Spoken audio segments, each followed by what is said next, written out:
Hello guys, welcome back to my YouTube family. तो guys, आज मैं आप लोगों के लिए लेकर आई हूँ मलाई से घी बनाने की टेक्निक। तो उसके लिए सबसे पहले मैंने लिया है 1 हफ्ते भर की मलाई, जो कि आप देख ही सकते हैं, और नॉर्मल वाटर है और मैं घी बनाने वाली हूँ मिक्सर में, क्योंकि बाकी में काफ़ी टाइम लगता है। तो अब नया ज़माना है, तो नए ज़माने में सीखते हैं कि हम मलाई से मक्खन कैसे बना सकते हैं। तो ये मेरी 1 हफ्ते की मलाई है, जो कि मैंने जब पहले दिन मलाई उसमें डाला था, तो सबसे पहले मैंने 1 से 2 चम्मच उसमें दही रख दिया था, जिससे कि उसमें बढ़िया खट्टी सी मलाई जम जाए। तो उसमें मैंने 2 चम्मच मट्ठा ऐड कर दिया। उसके बाद मैं हर दिन उसमें मलाई ऐड करती गई हूँ। तो अब आप लोग देख सकते हैं कि मेरी 1 हफ्ते भर की मलाई इतनी हो गई थी, तो मैंने उसमें मिक्सी में डाल दिया है 2 बड़े चम्मच। और मैंने उसमें नॉर्मल वाटर ही यूज़ किया है, क्योंकि इस टाइम ठंडी का टाइम है, तो हम उसमें नॉर्मल वाटर ही यूज़ कर सकते हैं। और मतलब जब आपको मलाई से मक्खन बनाना रहता है, तो आप कम से कम उसको 1 से 2 घंटे पहले ही फ्रीज़र से या फ्रिज से बाहर निकाल लेना चाहिए। और याद रहे कि हमेशा मलाई जो है हम रखते हैं, उसको हमेशा फ्रिज में ही रखें, क्योंकि फिर उसमें बाहर रखो तो स्मेल आने लगती है। इसलिए मैं तो ज़्यादातर फ्रिज में ही रखना प्रेफर करती हूँ। तो उसके बाद मैंने, आप लोग देख सकते हैं, एक बार का मैंने मक्खन निकाल लिया है। अब मैं दूसरी बार उसमें 3 से 4 चम्मच मलाई ऐड कर रही हूँ, और फिर नॉर्मल कम से कम 1 से 2 बड़े कप मैं उसमें पानी ऐड करूँगी, और उसके बाद फिर मैं उसको मिक्सर में ग्राइंड कर लूँगी। नॉर्मल हम इसी तरीके से ज़्यादातर अपना मलाई बनाने का प्रोसेस करते हैं। वैसे तो मार्केट में भी घी बहुत तरह के मिलते हैं, जो कि दावा करते हैं कि प्योर देसी शुद्ध घी है, लेकिन घर के घी की खुशबू और उसका टेस्ट ही कुछ अलग होता है। तो आप लोग देख सकते हैं, मैंने सेकेंड टाइम भी उसी तरह मिक्सर में डाला है। और अगर आपको लग रहा है ना कि हल्का सा उसमें मतलब मलाई ऐड नहीं हो रहा है, मतलब मक्खन अच्छे से नहीं निकल रहा है, तो आप मिक्सर से निकालने के बाद उसको हल्का सा ऐसे हाथ से ही करेंगे ना, तो उसमें अलग से ही बॉल टाइप में, मतलब उसमें जो मक्खन रबे रबे रहता है, वो साइड में इकट्ठा होने लगता है। तो आप लोग देख सकते हैं, साइड में मैं उसका मट्ठा भी किनारे करते जा रही हूँ। उस मट्ठे से आप चाहे तो रायता बना सकते हैं, या पकौड़े वाली कढ़ी, या फिर बूंदी वाली कढ़ी, उससे भी आप कई चीज़ें बना सकते हैं। यानी कि घर का जो भी सामान होता है, उससे तो आप कई भी चीज़ें ऐड करके बना सकते हैं।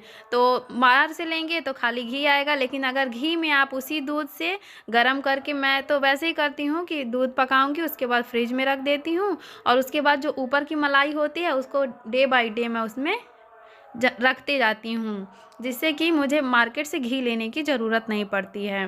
तो आप लोग देख सकते हैं, मेरा अब लगभग मक्खन निकल के तैयार ही हो गया है। अब ये लास्ट बार है, इसको भी मैं उसी तरह 2 से 3 बड़े चम्मच मैंने डाला है, और उसमें हल्का सा पानी ऐड किया है, और फिर उसको ग्राइंड करके आप लोग देखिए कि मेरा मक्खन कैसे निकल गया। अब मुझे लग रहा था कि ये थोड़ा अच्छा नहीं है, इसलिए मैं थोड़ा सा उसमें हाथ ऐसे करके हिला रही हूँ, तो देखिए पूरे रबेदार एकदम एक बॉल जैसे तैयार हो गया है। तो फिर मैं उसको भी अपनी कढ़ाई में रख लेती हूँ। और कढ़ाई में मैंने इसलिए रखा है क्योंकि फिर मुझे उसको पकाना भी है। और ये जो छाछ है, मैं इसको फिर से उसमें अपने जिसमें छाछ रखी है उसी में डाल देती हूँ। फिर उसके बाद मैंने गैस के फ्लेम को ऑन कर दिया है। अब मैं उसमें घी भी पकाऊंगी। तो आप लोग देख सकते हैं मेरा मक्खन कितना अच्छे से निकल गया है।